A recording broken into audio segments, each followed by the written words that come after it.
Dieu a mis dans le cœur de l'homme la pensée de l'éternité. Bien que, c'est vrai, l'homme ne puisse pas saisir l'œuvre que Dieu fait, du commencement jusqu'à la fin, et Dieu a mis en nous la pensée de l'éternité. Pourquoi? Eh bien, parce que notre corps va retourner à la terre, mais notre âme va ressusciter pour une vie éternelle. Alors, on parle de l'éternité pour deux destinations dans l'éternité. Le paradis, le royaume de Dieu, la cité céleste, voilà, qui nous parle de cet endroit où Dieu est présent, et puis l'enfer, le royaume des ténèbres, cet endroit où Dieu est absent et où le diable et les démons sont présents. Des témoignages même, des témoignages de personnes qui ont fait une expérience de mort et qui sont revenus à la vie, eh bien, ces témoignages montrent qu'ils voient bien souvent quelque chose. Des fois la lumière, des fois les ténèbres. Et l'Écriture va dans ce sens et nous montre, nous donne un certain éclairage, bien qu'il ne soit pas complet, on ne sait pas tout, on ne voit pas tout, mais il nous donne un éclairage sur ce qu'il y a après la mort. Et ce matin, c'est ce que j'aimerais voir avec vous. Je voudrais détailler bien ce qu'est le paradis, le ciel de Dieu. Et également, sans forcément peut-être trop le détailler, mais c'est important d'en parler, je voudrais aussi parler de ce qu'est l'enfer, les ténèbres. Et pour ça, tout simplement, nous nous appuyons sur la parole de Dieu. Je voudrais commencer avec l'enfer, le royaume des ténèbres. Le but n'est pas de faire peur, mais de parler de ce que la Bible parle et de la réalité de l'éternité. D'abord, l'enfer a été créé pour le diable et pour les démons. L'enfer n'a pas été créé pour l'homme. Et Dieu, Dieu, parce qu'il est amour, évidemment, veut que tous les hommes soient sauvés. Dieu veut que tous les hommes aillent au paradis, aillent dans sa présence. Il ne veut pas que les gens aillent en enfer. Mais la réalité, la Bible nous dit que le salaire du péché, c'est la mort. Et donc, en tant qu'être humain, nous sommes là sur terre, pécheurs, séparés de Dieu, désobéissant au commandement de Dieu. Et à cause de ce péché qui n'est pas seulement des actes, mais qui est aussi dans notre nature, nous sommes éloignés de Dieu sur terre. Et si nous ne faisons rien, le moment où nous allons partir, nous continuerons d'être éloignés de Dieu dans l'éternité. C'est pour cela qu'il est important pour nous, aujourd'hui, sur terre, il y a des questions importantes. Avec qui me marierai-je? Quel travail je ferai? Quels seront mes projets? Où je partirai en vacances? Il y a plein de questions importantes, mais il n'y en a pas une qui est aussi importante que où est-ce que j'irai après la mort? Quelle est ma destination? Et il est important pour toi que tu aies cette conviction, cette certitude, cette assurance, que tu iras avec Dieu. C'est important. Et c'est le désir de Dieu, le désir de nos cœurs, dans ce sens que nous prions. Parce que Dieu aime l'homme. Il aime tellement l'homme qu'il a donné Jésus. Jésus afin de nous sauver, Jésus afin de permettre à l'homme de pouvoir aller au paradis. Et c'est très important de réaliser cela. Le lieu séparé de Dieu s'appelle l'enfer. Et c'est pas Dieu qui choisit. Dieu voudrait que l'homme soit sauvé, mais Dieu a doté l'homme d'un libre arbitre et il a laissé l'homme choisir de croire ou de ne pas croire. C'est donc l'homme qui choisit. Et nous avons une image frappante de ce choix. Lorsque Jésus est crucifié, il se retrouve avec un brigand à sa droite et un brigand à sa gauche. Et j'aimerais vous dire que la volonté de Dieu était de sauver les deux. Mais la vérité, c'est qu'un seul a été sauvé. Un seul a choisi de croire, un seul a reconnu que Jésus était roi. Et c'est beau parce que le premier homme sauvé après la croix, c'était quelqu'un qui a raté sa vie. C'est quelqu'un qui a tout échoué. Mais même cette personne qui a raté sa vie, qui a tout échoué, a pu aller au ciel, a pu être sauvé. Et c'est un message d'espoir pour chacun d'entre nous, parce qu'il n'y a personne ici qui est dans une situation pire que le brigand sur la croix en train de mourir. Et aujourd'hui encore, j'aimerais te dire que Dieu veut te sauver, Dieu veut te donner la vie éternelle, mais qu'il a fallu qu'il fasse un choix. Et au départ, si vous lisez les Écritures, les deux brigands se moquaient de Jésus. C'est-à-dire que celui qui a été sauvé, il a été sauvé vraiment in extremis. Il se moquait, mais à un moment donné, quelque chose s'est passé en lui, et il a reconnu la vérité, il a reconnu qu'il était pécheur. ce péché qui était là et qui le séparait de Dieu, il dira, pour nous c'est justice. Parce que nous avons ce que méritent nos crimes, mais lui n'a rien fait. Il y a eu vraiment cette conscience, et puis il va dire, souviens-toi de moi quand tu viendras dans ton règne. Il va reconnaître que Jésus est roi. Et voyez-vous, aujourd'hui encore, eh bien, il est possible pour chacun d'entre nous d'être sauvé. Il est possible pour chacun d'entre nous de recevoir la vie éternelle. Tout simplement, on le verra tout à l'heure, en croyant en Jésus. Amen. La Bible parle de la vie après la mort, une vie éternelle, une vie qui ne s'arrête pas. Où est-ce que nous allons vivre éternellement? Dans le royaume des ténèbres ou dans le royaume de Dieu? Et donc, je voudrais commencer en décrivant quelques instants le royaume des ténèbres, l'enfer. Dans Matthieu chapitre 13, verset 42, il est parlé, ils les jetteront dans la fournaise ardente où il y aura des pleurs et des grincements de dents. Apocalypse 25, quiconque ne fut pas trouvé écrit dans le livre de vie fut jeté dans les temps de feu. Apocalypse 20, verset 10, ils seront tourmentés jour et nuit au siècle des siècles. La parole de Dieu parle de l'enfer. Ce n'est pas juste une conception pour faire peur aux enfants. Non, c'est une réalité. La Bible parle d'une fournaise ardente ou d'un étang de feu, un lieu de souffrance, un feu qui brûle et qui ne s'éteint point. La Bible parle de tourments, non seulement ici dans le texte, ce sont les tourments par le feu, mais nous voyons également que c'est le lieu où le diable et les démons sont là. Et il y a évidemment le tourment des démons. C'est une réalité, ces êtres mauvais qui veulent le mal, qui veulent la destruction. Et l'Écriture précise simplement qu'il y a des pleurs et des grincements de dents. Des pleurs, une tristesse, une douleur. Et cela jour et nuit au siècle des siècles, éternellement, tout le temps, sans répit. Et ça, c'est ce que la Bible nous dit. Et évidemment, les grincements de dents peuvent nous faire penser au regret. Le regret de ne pas avoir accepté sur terre la solution proposée par Dieu. Regret d'avoir endurci nos cœurs, regret d'avoir écouté de faux raisonnements, de mauvais conseils, regret de ne pas avoir cru.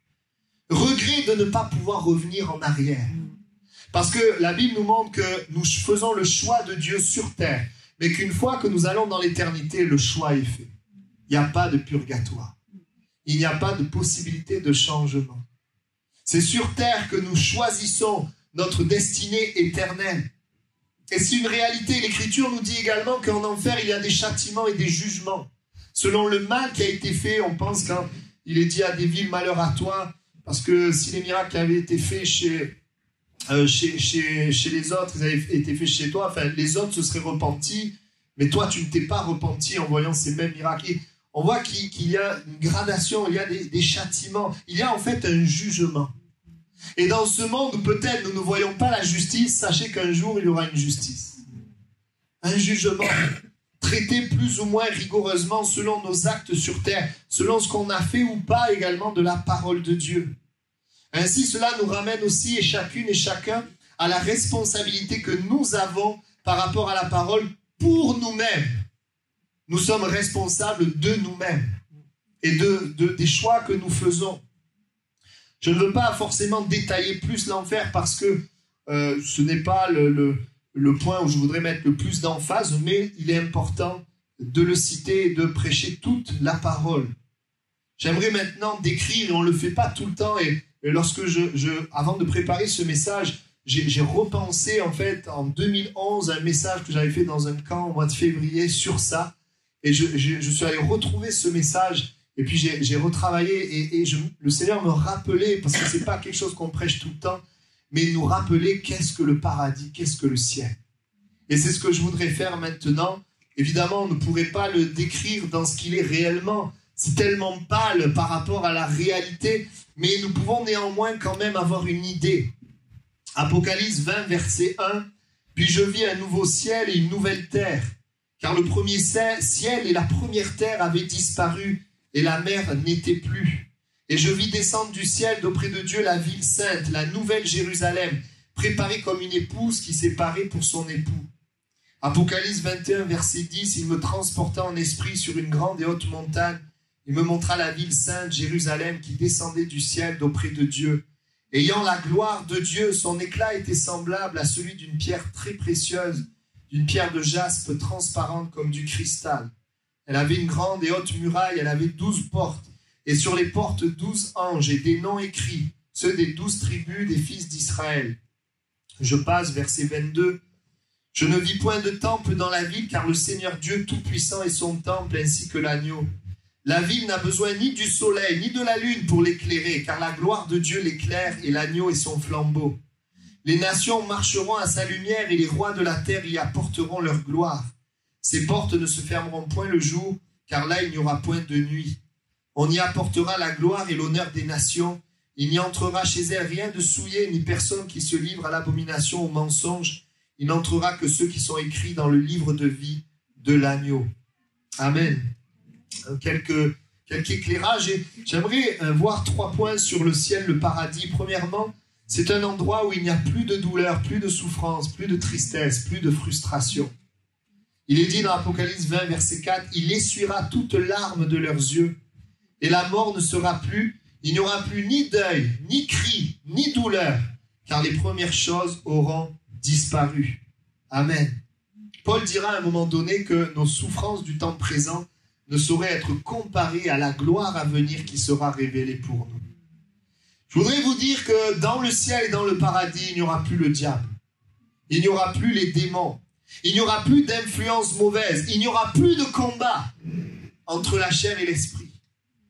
Il n'y aura plus de maladie. Il n'y aura plus de problèmes de santé. Nous serons en pleine santé. Nous ne serons plus dans le combat, mais dans une paix. Il n'y aura plus de fatigue. On sera toujours en pleine forme. On pourra courir sans se fatiguer. Il n'y aura plus de vieillesse. Nous aurons une vie éternelle. Il n'y aura plus de peur et de tristesse. Oui, il n'y aura plus de souffrance intérieure. Il n'y aura plus les souvenirs douloureux, les choses qui ont blessé, qui ont fait mal, les paroles qui sont restées marquées, ce peut-être avec quoi nous vivons sur terre. Il n'y aura plus tout cela. Il y aura de la louange et de la reconnaissance. On trouvera les mots pour le remercier. Et ça, c'est extraordinaire. Il n'y aura plus des louanges où quelques personnes chantent du bout des lèvres. Il n'y aura pas de masque non plus. Mais tous les rachetés avec les anges loueront notre Dieu. Et les anges sont nombreux. Alors, je ne peux pas dire combien on sera. Des millions, des milliards, je ne sais pas, des millions peut-être, je ne sais pas. Mais on sera nombreux à louer le Seigneur. Il n'y aura plus de frustration. Quelque chose qui vient nous embêter, nous contrarier. Plus de contrariété. Il n'y aura plus de peur. Il n'y a rien qui nous fera peur. On sera tout le temps dans la paix. Dans la confiance, protégé. Avec l'assurance de vivre pour l'éternité sans connaître la mort. Il n'y aura plus peur de tenir avec Dieu. Non, on sera avec Dieu. On sera dans les cieux. Il n'y aura plus de doute. Il n'y aura plus d'incrédulité. Parce qu'on le verra de nos yeux. On sera heureux d'avoir vécu sur terre par la foi sans le voir. Parce que tu m'as vu, tu as cru. Heureux ceux qui n'ont pas vu et qui ont cru. Dira ça Thomas. Aujourd'hui, la foi est un combat. Peut-être que tu luttes, peut-être que c'est pas facile, peut-être les gens se moquent de toi. Mais quand tu seras dans le ciel, tu diras, mais combien j'ai bien fait de marcher par la foi, de faire confiance à mon Dieu. Oui, il y aura cela. Heureux de ne pas avoir laissé le monde diriger notre vie, puisque le monde, on ne le verra plus.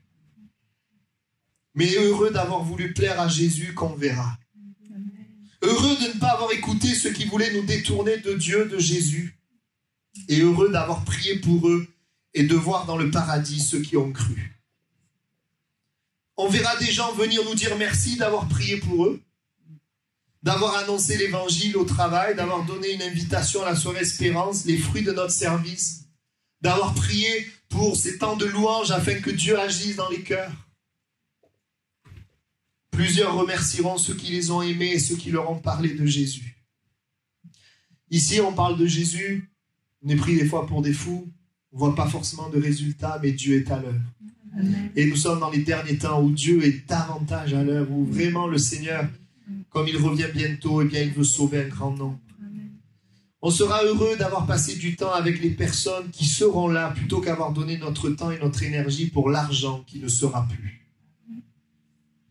Le ciel et la terre passeront, mais mes paroles ne passeront point. Tellement heureux d'avoir vécu notre vie en considérant cette parole qui va demeurer et rester. Plutôt que d'écouter toutes sortes de paroles humaines qui ne restent pas, qui ne demeurent pas. Un jour, un homme fit fortune dans un commerce et il était riche. Et voici qu'un jour, dans une soirée, alors qu'il poursuivait le monde avec ses plaisirs, il a vu un ami à lui tomber mort. Et quand il a vu cela, à partir de ce moment-là, il s'est dit, mais à quoi sert l'argent? Est-ce que vraiment je veux vivre pour l'argent? Il s'est détourné de ce monde, s'est donné à Jésus, et il a été une personne qui influence jusqu'à aujourd'hui, puisqu'on parle de son nom. Cet homme, il s'appelle Pierre Valdo, et c'est celui qui est à l'origine du réveil des Vaudois. Un homme qui, à un moment donné, a réalisé ce qui avait de la valeur, les choses éternelles. Nous serons aussi heureux de retrouver ceux qui sont morts en Christ que nous avons perdus sur terre. Heureux de les revoir, heureux d'être ensemble, heureux de voir aussi les personnages de la Bible qu'on a prêchés toute notre vie. Oui, il n'y aura plus de larmes, plus de tristesse. Le paradis, le ciel. Puis aussi, deuxièmement, dans le ciel, le paradis, il y aura des choses à faire. Il y aura un règne et des responsabilités. L'Écriture nous montre que ceux qui auront vécu pour Jésus, ils régneront avec lui. Alors, je ne vais pas rentrer dans la théologie de la fin des temps, mais il est parlé aussi de ces 1000 ans où nous régnerons avec Christ. Et oui, il y aura des responsabilités, il y aura des choses à faire, selon finalement, ce qu'on appelle le tribunal de Christ ou des récompenses. Le tribunal de Christ, ce n'est pas le jugement final. Le tribunal de Christ, c'est les récompenses pour les sauvés. Ça concerne tous les sauvés qui vont recevoir des récompenses en fonction de ce qu'ils ont fait et de leur vie chrétienne sur terre.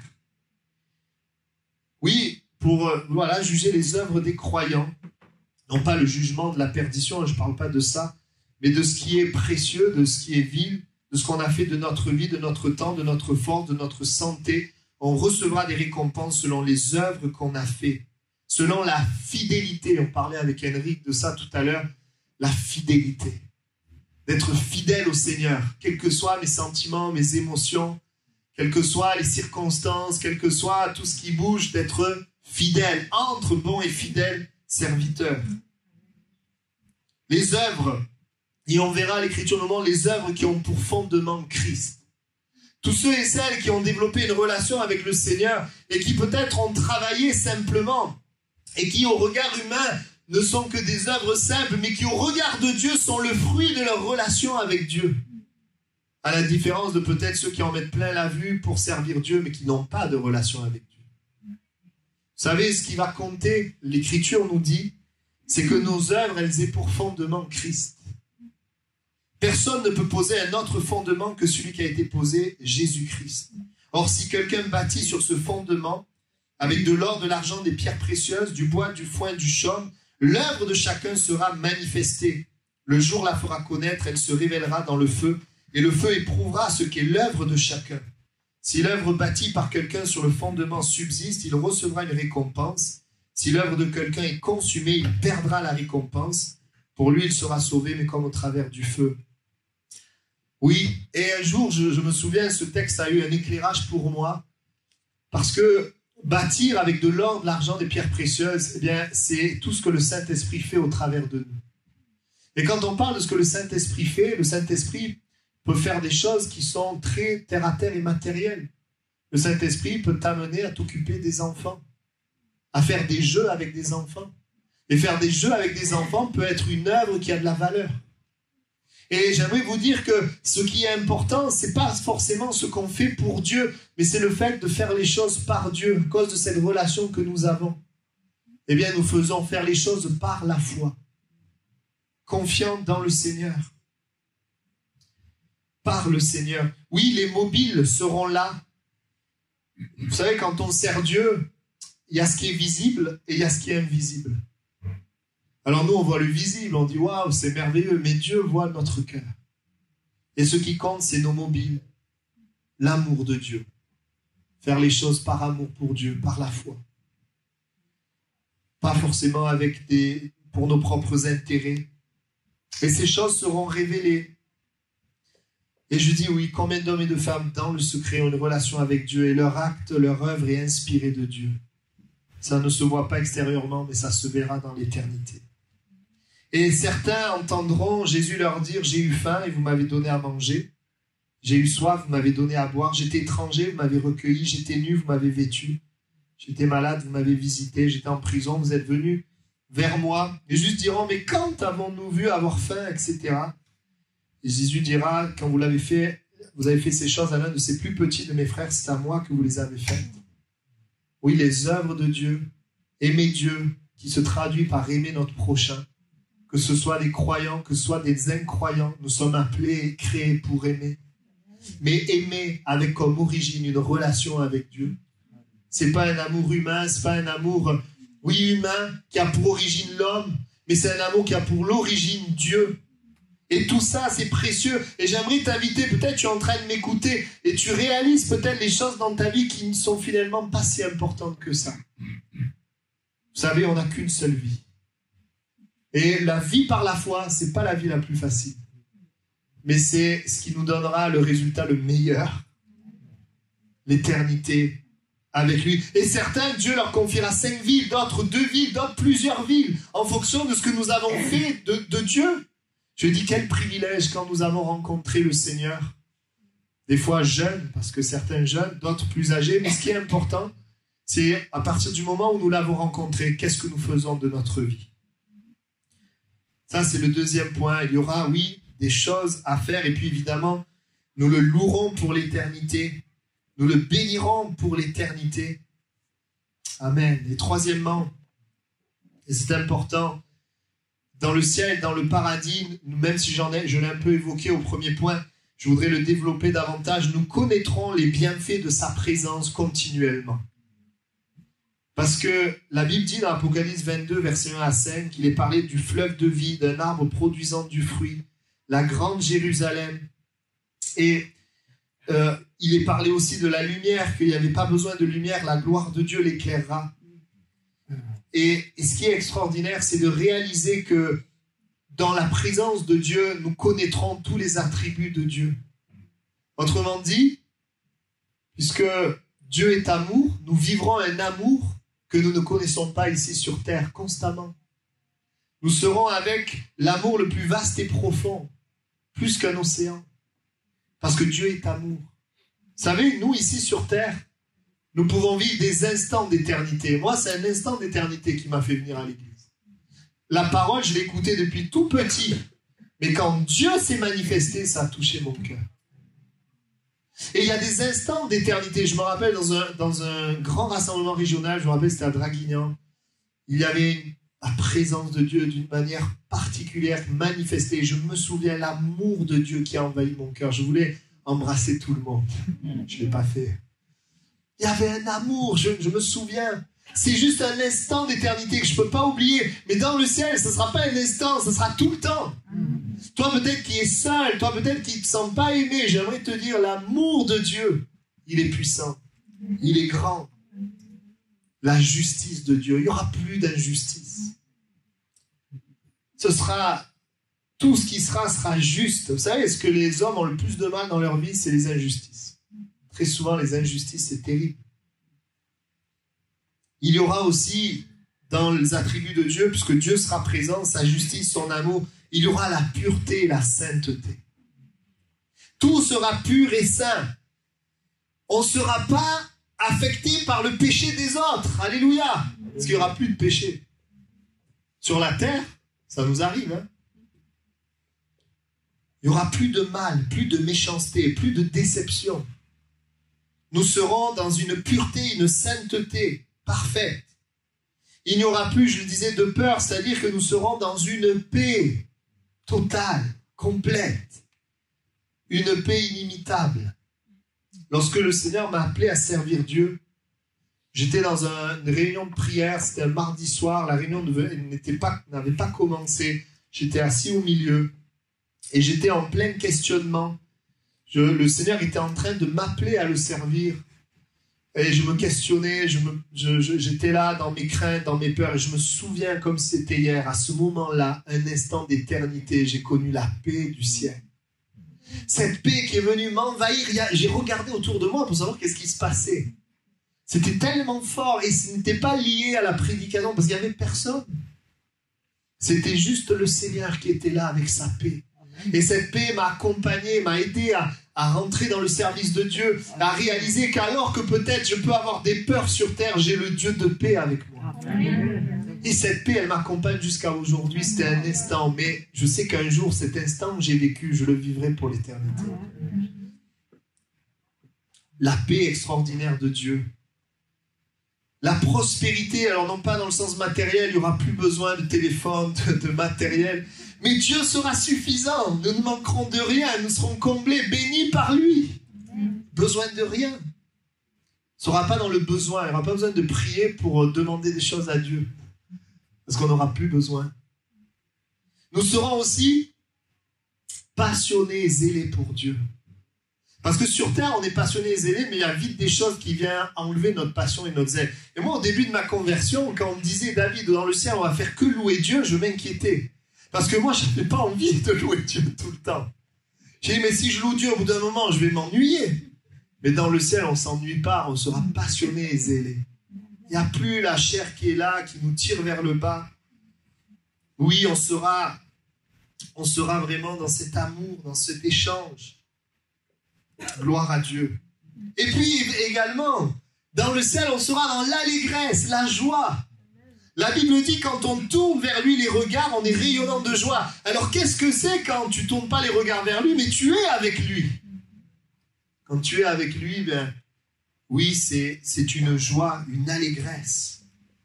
La joie de sa présence, une joie profonde qui n'a rien à voir avec la joie d'être en vacances, d'avoir un nouveau portable, hein, mais qui est une joie profonde de sa présence. On sera aussi dans une pleine confiance, une pleine assurance. Et on sera aussi dans, je dirais, cette conscience de fidélité. On ne sera jamais abandonné. Jamais abandonné, jamais laissé, jamais trahi, dans une place sûre. C'est pas extraordinaire le ciel? Et puis, comme je l'ai dit, il y aura également, puisque Dieu est la sagesse incarnée, eh bien, il y aura une profondeur de sagesse, plus d'échecs, plus de temps perdu. Nous ferons les meilleures choses et les choses les plus sages. Il y aura également, nous l'avons dit tout à l'heure, des récompenses de ceux qui ont fidèlement suivi leur maître. Oui, il y aura des récompenses. La Bible dit qu'il y a des récompenses dans le ciel et il y en a sur la terre. La Bible parle des deux. Il y aura des récompenses dans le ciel. Nous serons aussi dans une position élevée de princes, de princesses, d'enfants de Dieu, parce que nous avons été adoptés par le roi des rois. Nous régnerons avec Christ en tant qu'enfants de roi, en tant que princes et princesses. Et puis, je le rappelle, nous serons, oui, dans une pleine santé, plus de maladie, plus de fatigue. Et nous serons aussi dans le contact avec la puissance de Dieu. Plus de faiblesse, plus de défaite. Ça, c'est le ciel. Ça, c'est le paradis. Et cela, pour l'éternité. Tout le temps. Alors, j'aimerais voir avec vous comment aller au paradis. Voyez-vous, après la mort vient le jugement. Jugement qui est la condamnation pour ceux qui n'ont pas accepté le moyen de Dieu pour être sauvés. Mais salut, justification pour tous ceux et celles qui ont saisi le moyen. La Bible dit qu'il n'y a plus de condamnation pour ceux qui ont saisi le moyen. Et la parole dira, elle parlera de la porte du ciel, la porte du paradis, et Jésus dira, je suis la porte. La porte du ciel n'est pas une religion. La porte du ciel n'est pas une philosophie. La porte du ciel n'est pas une doctrine ou quelque chose. Non, la porte du ciel est une personne. La porte du ciel, c'est Jésus-Christ. Et c'est ce que tu fais de Jésus qui déterminera ta destination éternelle. Jésus-Christ. Si quelqu'un entre par moi, il sera sauvé. Il entrera, sortira, il trouvera des pâturages. Il y a une seule porte. Jésus dira, je suis le chemin, la vérité et la vie. Il n'est pas écrit « Je suis un chemin, une vérité et une vie ». S'il avait dit ça, il y en aurait d'autres. Mais il dit « le chemin, la vérité et la vie ». Et tant que tu te confies dans d'autres choses, tu ne peux pas avoir l'assurance de la vie éternelle. Mais lorsque tu te confies seulement en Jésus, à ce moment-là, eh bien, tu peux connaître dans ton cœur l'assurance de la vie éternelle. Et s'il y a une vérité que le diable attaque, que le diable ne veut pas que les hommes croient, c'est justement qu'ils croient en Jésus. Regardez autour de nous, les gens parlent de Dieu, il n'y a pas de problème avec Dieu. Mais commencez à parler de Jésus et vous verrez ce que ça fait. Et vous verrez tous les ténèbres, tout l'enfer est là pour essayer de contrer, pour que les hommes ne croient pas dans qui est Jésus. Dans ce que Jésus a fait. Une seule porte. Toutes les autres portes nous amènent en enfer. Une seule porte nous amène au ciel. La personne, et on va voir aussi l'œuvre de Jésus. Et j'aimerais vous dire ceci. Jésus est mort après la vie pour que tu aies la vie après la mort. Jésus a vécu, il est mort pour que toi tu meurs et qu'après tu aies la vie. Et c'est important que tu le saches. Il est venu sur la terre, il est venu sur terre pour un seul but, amener et ouvrir le ciel à l'humanité. C'est pour ça que Jésus est venu. Le seul qui n'a pas été touché par le péché. Le seul qui pouvait avoir finalement un sacrifice efficace. Il donne sa vie, autrement dit, il est condamné. Il prend le péché sur lui, il est condamné afin que toi et moi, on ne soit pas condamnés en croyant en lui. Amen. Et j'aimerais te dire, oui, il a pris ton péché, ton problème, ce qui te condamnait, ce qui te détruisait, ce qui t'amenait en enfer, il a pris sur lui, il est mort et 3 jours après, Dieu l'a ressuscité, il a vaincu la mort, les ténèbres. Et tous ceux et celles qui croient en lui, qui l'acceptent comme le roi et le Seigneur, tous ceux-là ont le ciel qui s'ouvre pour eux. Amen. Et c'est gratuit.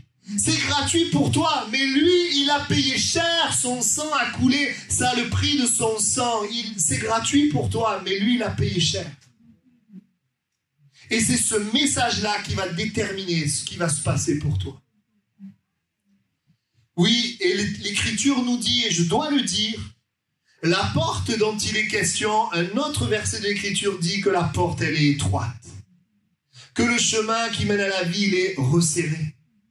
La porte, elle est étroite. Pourquoi? 2 points et ensuite on va prier. La porte, elle est étroite parce qu'il y a une seule œuvre qui nous permet d'être sauvés. Seulement, Jésus mort à la croix et ressuscité.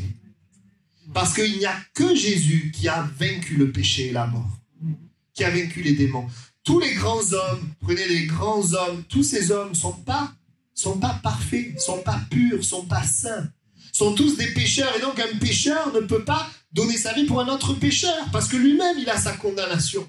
Mais Jésus, lui, est sans péché, le seul qui a porté notre péché et qui a été condamné à notre place. Jésus est le seul. Également, prenez les grands hommes. Ils sont tous morts. Jésus est le seul qui est ressuscité. Je suis la résurrection et la vie. Celui qui croit en moi vivra même s'il meurt. Qu'est-ce que Jésus dit? Je suis la résurrection et la vie. Celui qui croit en moi, il vivra dans la vie éternelle. Vivra dans le ciel, le paradis. Oui, la porte, elle est étroite. Elle est étroite et cela veut dire que nous ne pouvons pas entrer par la porte avec tout notre péché. Notre péché, nous, avec le péché, ça passe pas. Il faut laisser le péché. Il faut l'abandonner, cette vie sans Dieu, ce mal que nous pouvons faire ou le bien que nous ne pouvons pas faire, il faut le laisser. Et il nous faut croire dans le moyen. Il nous faut entrer par la porte. Il faut laisser, et je vais parler de 2 points, laisser, c'est ce qu'on appelle la repentance et la conversion. Et entrer par la porte, c'est ce qu'on appelle la foi. Nous avons besoin de cela pour être sauvés. Oui, la croix qui nous parle de cette porte, cette unique porte. Et la porte étroite nous parle aussi de repentance. Nous ne pouvons pas, bien sûr Dieu aime tous les hommes, mais Dieu est saint et ne tolère pas, il n'aime pas le péché. Dieu aime le pécheur, il n'aime pas le péché. Alors il donne Jésus pour régler le péché, pour sauver le pécheur et pour que le pécheur change de vie. Et Voyons dans l'Écriture, la repentance, donc cette porte étroite, il est dit entrer par la porte étroite. Étroite est la porte, resserrez le chemin qui mène à la vie, il y en a peu qui les trouvent. Oui, nous ne pouvons pas passer avec nos péchés. La Bible dit dans le chapitre 21, verset 27 de l'Apocalypse, il n'entrera chez elle, la cité céleste, rien de souillé. Personne qui se livre à l'abomination, au mensonge. Personne qui se livre au mensonge. Dites-moi, y a-t-il un être humain qui a jamais menti? Il n'entrera que ceux qui sont écrits dans le livre de vie de l'agneau. Je suis content qu'il n'ait pas écrit. Il n'entrera que ceux qui n'ont jamais menti. Sinon, on serait tous... Mais l'Écriture nous dit, il n'entrera que ceux qui sont écrits dans le livre de vie de l'agneau. C'est-à-dire ceux qui ont accepté Christ, qui ont été pardonnés de leurs péchés. Nous ne sommes pas parfaits dans la pratique, mais il nous a pardonnés, il nous a donné une nouvelle nature qui nous permet de ne plus pratiquer le péché. Oui. Et j'aimerais vous dire ceci, c'est pas à la mode, mais c'est pas grave, on n'est pas là pour prêcher la mode, on est là pour prêcher la parole de Dieu. J'aimerais vous dire ceci, lorsque nous sommes là, chacun dans notre vie, nous allons dans une direction.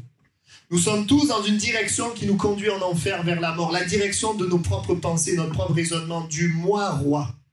Et dans cette direction, un jour, l'évangile vient nous parler, Dieu vient nous parler, Dieu vient nous attirer d'une manière ou d'une autre. Et à un moment donné, même Dieu peut agir dans nos vies, peut nous guérir, il peut répondre à nos prières, mais on continue d'aller vers la mort.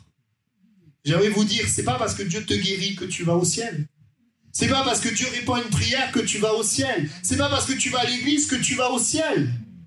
Non, à un moment donné, il y a ce qu'on appelle la repentance. Je prends conscience que ma vie, que je vis ne plaît pas à Dieu, que je vis contre, je suis en rébellion contre Dieu. Et dans mon cœur, il y a un brisement. Il commence à y avoir la haine du péché. Beaucoup de gens aiment Jésus, mais aiment leur péché. Mais quand tu réalises que ton péché, c'est ce qui te sépare de Dieu, il y a une repentance. Et la véritable repentance, c'est pas des larmes de crocodile qui dit pardon Seigneur et qui nous fait continuer.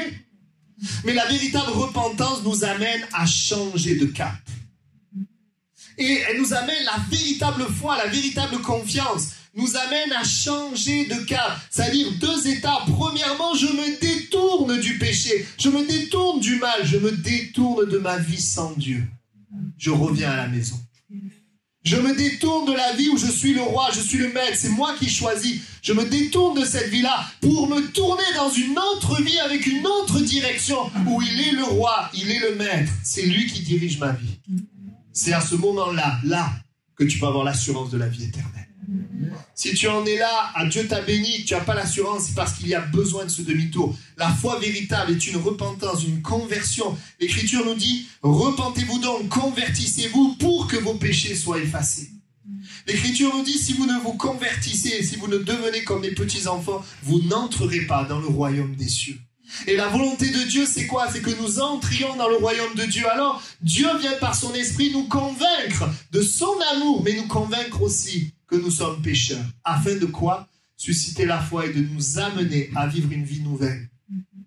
Parce que dans cette vie où nous sommes, dans cette direction, il vient habiter en nous pour que la vie chrétienne soit possible. Si je faisais juste ça humainement et j'essaye, c'est la religion. Voilà, j'étais là, bon, je vais essayer d'être bien. Ou c'est les résolutions du 1er janvier. Je vais essayer d'être bien, mais c'est pas ça. L'action de Dieu, vraiment, nous réalisons. Et lorsque nous marchons, l'Esprit de Dieu vient habiter en nous et nous permet de vivre une vie nouvelle. Oui, nous ne pratiquons plus le mensonge. Nous sommes dans une vie où nous voulons écouter Dieu. Nous sommes dans une vie où nous voulons agir selon la volonté de Dieu.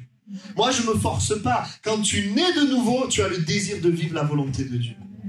Tu as déjà tellement vécu la gravité de ta volonté, les tristesses, les problèmes de ta propre volonté que tu n'as plus envie. Tu t'es rendu compte que dans ta volonté, tu ne faisais pas du tout ce que tu voulais. Parce qu'il y a un diable et des démons qui agissent et qui nous empêchent de réussir, d'être heureux et surtout d'avoir cette assurance face à la mort. Nous allons prier juste, j'aimerais avant de prier aussi dire ceci, et ça c'est important. La vie éternelle, elle commence sur terre. Amen. La vie éternelle, écoute bien. Bien sûr, quand on accepte Jésus, on va au ciel. Mais j'ai une bonne nouvelle. La vie éternelle, elle commence sur terre. Voilà, et ça c'est important. Dieu n'attend pas qu'on aille de l'autre côté pour commencer à agir. Il agit à partir du moment où tu acceptes Jésus, où tu te repens de tes péchés. Et ce matin, je priais, je disais, Seigneur, agis ce matin. Amen. Agis dans les cœurs.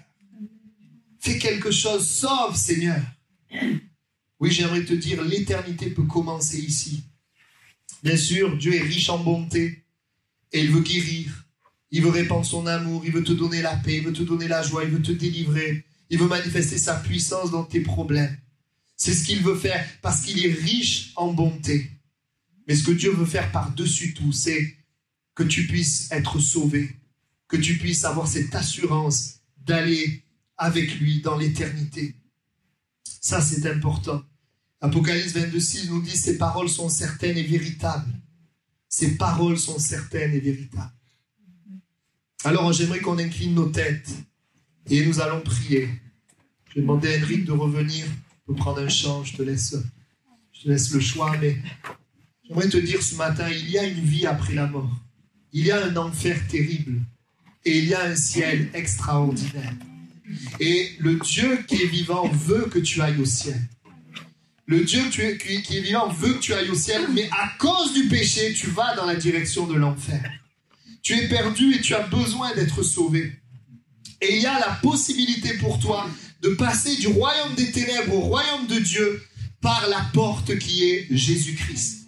La porte étroite qui est Jésus et qui est en même temps son œuvre, la croix du calvaire, sa mort et sa résurrection, et qui est en même temps une attitude de cœur qui s'appelle la repentance et la conversion.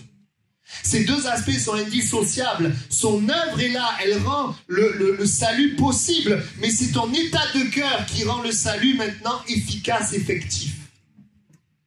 La vie éternelle, aussi, elle commence sur terre. Ainsi, aujourd'hui, ce qui est mort dans ton cœur peut laisser place à la vie de Dieu. Peut-être que oui, tu es là physiquement, tu n'es pas mort, tu n'es pas dans l'éternité, mais parce que tu es séparé de Dieu, dans ton cœur, tu es mort. Il y a des combats dans ta famille, dans la santé, dans des problèmes. Peut-être qu'il y a une mort et Jésus veut te toucher ce matin. Jésus veut te toucher parce qu'il est le Dieu de vie. Si tu n'as pas cette assurance de la vie éternelle, eh bien Dieu veut te la donner ce matin. Alors je voudrais faire un appel et vraiment prier avec l'Église. Les chrétiens, nous avons prié pour ce culte. Encore hier soir, nous prions pour ce culte, demandant à Dieu d'agir. Et moi, je crois que Dieu est au rendez-vous. Est-ce que ce matin, il y a quelqu'un qui dit « Mais moi, je veux passer mon éternité dans le paradis de Dieu ». Est-ce qu'il y a quelqu'un qui comprend, Seigneur, le chemin, c'est Jésus? Ouais, je vois ta main levée. Vous pouvez lever la main si vous voulez. Ouais, je vois ta main levée. Je vois ta main. Je vous vois et Dieu vous voit. Ouais, je te vois. Je vous vois. Gloire à Dieu pour les mains levées. Vous pouvez la baisser. Je ne vais même pas retenir, moi, que vous ayez levé la main. Mais Dieu le voit. Et j'aimerais t'inviter, je veux prier pour que Dieu vous touche, pour que Dieu agisse. Mais Dieu, vous savez, j'ai vu une personne, je me rappelle cette personne, elle est venue, on a prié, elle a été guérie, elle a quitté, elle est partie. Elle est retombée malade, elle est revenue, on a reprié, elle a été guérie encore et elle est encore repartie. J'aimerais te dire que Dieu, c'est pas juste une machine pour recevoir des bénédictions. Mais Dieu, c'est quelqu'un qui veut une relation avec toi, qui veut te donner la vie, mais qui veut marcher avec toi. Et aujourd'hui, c'est l'occasion pour toi de dire, pas seulement je crois en Dieu, mais je décide aussi de me détourner du péché. Pas forcément la notion que moi j'ai, mais la notion que la Bible me donne. Parce que nous ne serons pas jugés parce que les gens disent, nous serons jugés par la parole qui est la vérité. Et lorsque nous serons devant Dieu, notre bouche sera fermée. Et aujourd'hui, eh bien, Dieu sur la terre ouvre ses bras, nous attire par des cordages d'amour, parce qu'il aime tellement les êtres humains qu'il veut les sauver.